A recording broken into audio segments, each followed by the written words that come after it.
Magandang araw po guys. Ngayon ay mag healing up po tayo sa aking ampalaya.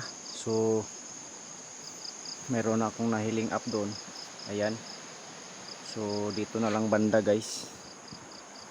Yan dito. Tsaka dito sa kabila. So bago tayo mag healing up guys, ito po yung ginagawa ko. No? So maglalagay po tayo ng kombinasyon ng organic at saka inorganic. So yung organic na nilagay natin guys is itong ipot ng manok. Ayan, chicken dung, sa Bisaya pa sa iti sa manok. So iti sa manok ang nilagay natin guys na organic.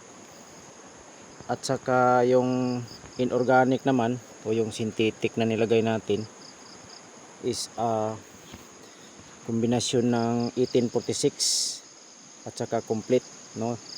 Kasi ito yung supplyan natin guys. Ito yung sinasabi ko na ito bandang itaas ng ano niya, may maraming mga ugat yan. Kita nyo?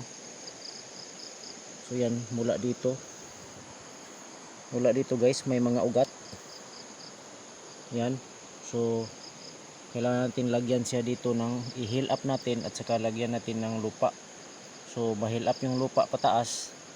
So itong ugat na to ay makakain na din siya ng mga nutrients na ilagay natin, katulad nitong 1846 at saka ipot ng manok o yung chicken dung. So 1846 yung nilagay natin guys kasi mataas yung phosphorus niya pang paugat, no? So ayan po, no, para masupplyan din dito sa taas yung mga sanga niya. Kasi kung makikita nyo guys, ang dami ng sanga. Ayan, nagsanga na siya. Ayan, marami ng sanga yung ating ampalaya. At saka mayroon na din mga bunga guys, oh. Ayan, kikita nyo sa taas, mayroon na. So mayroon nang maharbis, oh. Ayan, tulad nito. So sa taas, marami ng bunga guys, oh. So makikita nyo, may mga bunga na. Yan.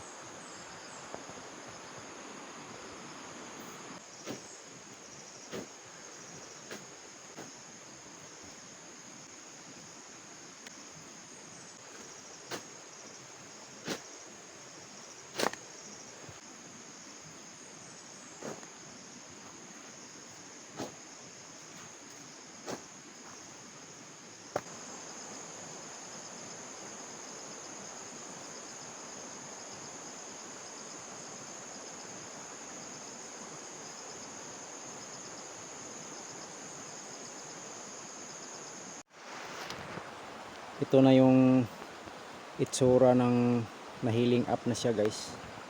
Yan. So kung makikita nyo, nakaangat na, naging flat na siya guys. Yan, kung makikita nyo guys. So yan. Yan na po yung itsura ng pag-healing up.